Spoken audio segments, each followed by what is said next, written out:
Hey everybody, Jen from Scrapping Under the Influence. I am here today with some new items in the shop.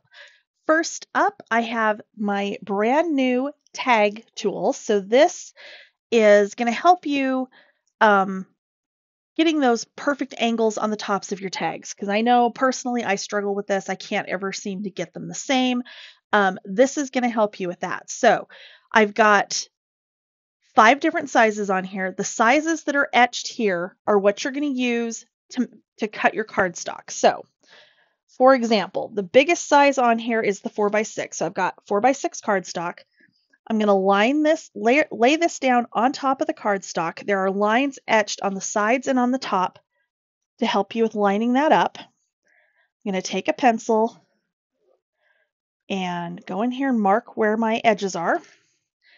You can go directly in those little grooves with your craft knife if you want. I was playing with this all last weekend at a retreat, and I tended to have it kind of slide a little bit when I went directly with the craft knife, but that might have just been a me problem. It wouldn't surprise me. So there we go. We've got our tag. We've got our spot where we know to cut our hole, so it's going to be exactly right. Let's grab another piece here. So this one's going to be 3.5 by 5.25. And again, I'm just going to lay this on here, mark where I need to do all of my cutting and my hole punching. You can put this in your trimmer, of course, and cut along your line. I'm just going to do it with scissors. And there you go. Literally that easy peasy.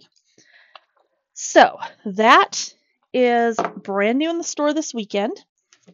I had some other new stuff here 2 weeks ago. Last weekend I was out of town and I never did get a chance to do a video for these, so we're going to go over those really quickly as well. So first up, I have 2 new shakers. I have a Mickey icon and a mouse ears shaker. Apparently I'm missing a piece here. So these are also new in the shop. I was testing, I think this is why I never got around to recording. So I actually tested 2 different glues with these to put these together. This one I used the Barely Arts glue, and I really feel like you can see it a little bit too much. Maybe if you were to kind of smooth it out more before you pushed them together, that might help. The Barely Arts glue took almost 2 days to dry completely, which is a little much. This one I did use art glitter, and both of these, like, they hold really well. Like, this isn't coming apart. This one I did use art glitter. You can kind of see it. It's not as obvious, I didn't think, as the Barely Arts, but again, it's personal preference.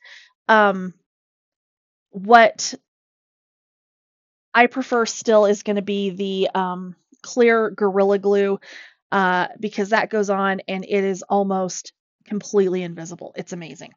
So we've got the 2 icons. Both of all of my shaker kits actually come with your 2 base pieces, and then you've got 2 frames, depending on how thick you want to make it. This is with both frames in there.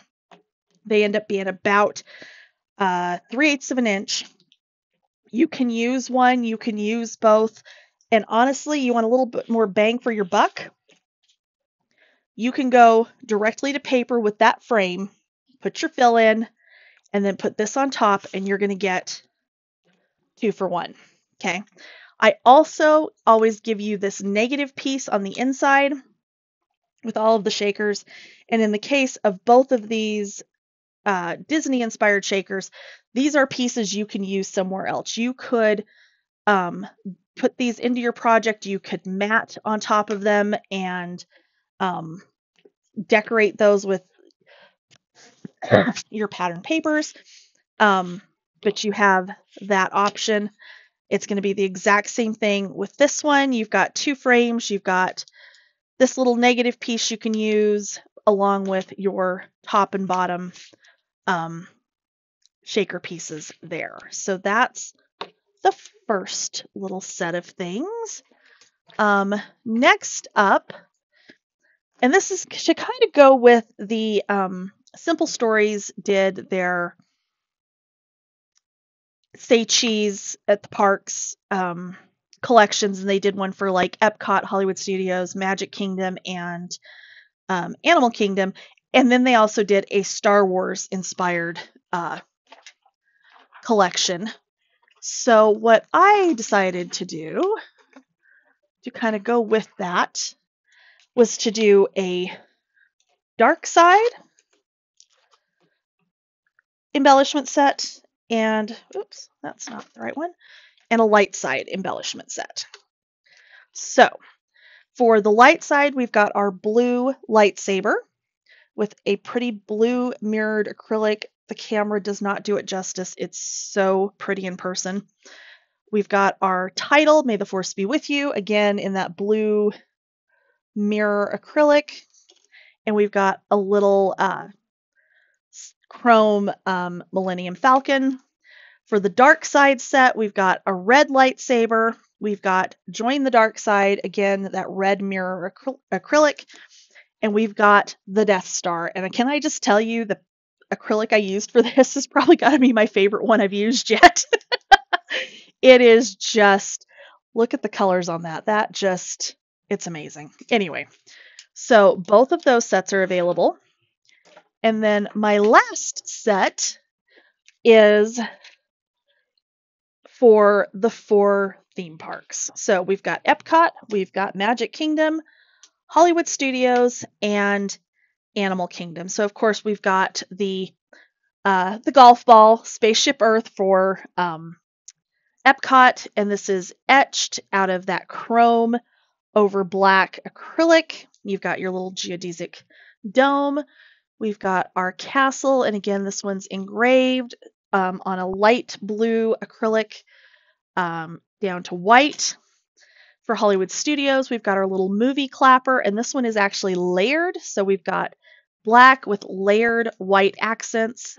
Mine here, this is why this one's mine. I got one kind of crooked when I was putting these together. And then for Animal Kingdom, we've got our layered acrylic Tree of Life. So that is the other set that is available as well. And then the last thing I have to show you, and I'm getting ready to add some more of these to the site. I've got more acrylic coming. I ran out when I was cutting these originally, which is why I hadn't really pushed them too much yet. So I did acrylic dividers for 6x8 albums. I, of course, used the Snap album as kind of my base for this. Hopefully, fingers crossed, these will also fit in the Doodlebug albums that are coming out. If you haven't seen them yet, they have got 6x8 albums coming that are so stinking cute. I actually got to see them in person over the weekend, and they are amazing. And the covers on them lay completely flat. They're something else. Anyway. But rather than have your little chipboard inserts, I have done acrylic. And the fun thing with these is you can use these in the book, just like so, or you can use them as their own standalone little album. So when you go to order these, there is an option on the website to do them with or without the binder rings. So just choose, if you're putting it in the Snap album, go ahead and order it without the binder rings. If you're going to use it on its own, order them with. If you're undecided, just order them with the binder rings, just in case. So there are 3 pages there that come with that, and that is my other new item on the website. So as always, thank you for watching. I'm working on some other things for the site. I'm also going to be, in the next couple of weeks, fingers crossed, be listing a lot of my design team samples. So I have been on the design team for Country Craft Creations for about 5.5 years now. I have also been on the design team for Doodlebug for a little over a year, although I don't know that I'm parting with any of the Doodlebug albums. I have a very hard time with that. But I have a couple hundred album samples that I have done tutorials and things on that I will be listing on the website for sale, um, because I've got to make some space. I literally have an entire closet down here in the basement that is just boxes upon boxes of mini albums. It's out of control. They got to go, as much as I hate to part with them because I get unreasonably attached to all of them, but they got to go. So I will be starting to list those here in the next couple of weeks. I'm also going to start listing written cutting guides for my tutorials on my website. My tutorials will stay on YouTube. They will stay free on YouTube. I give all of the measurements and things in the tutorials, but there are a lot of people that want that written reference guide. They're going to be super affordable. It's just something that I cannot justify the time it takes doing to do them for free. I started when I very first started doing tutorials, I did some of them that way, and it just took up so much more time than you can even imagine that it's not doable. So, um, that will be also coming to the website here sooner rather than later. And last thing, I have actually also added a clearance section on the website. There's a handful of things in there that didn't hit quite like I thought they would. That they're made and they gotta go. So look for that on the website as well. As always, thank you for watching. I will be back before you know it with a new tutorial. I'm getting ready to get started on my Disney World big project, um, and that will be coming soon. So keep your eyes open. I'll be back soon. Thanks for watching. Bye.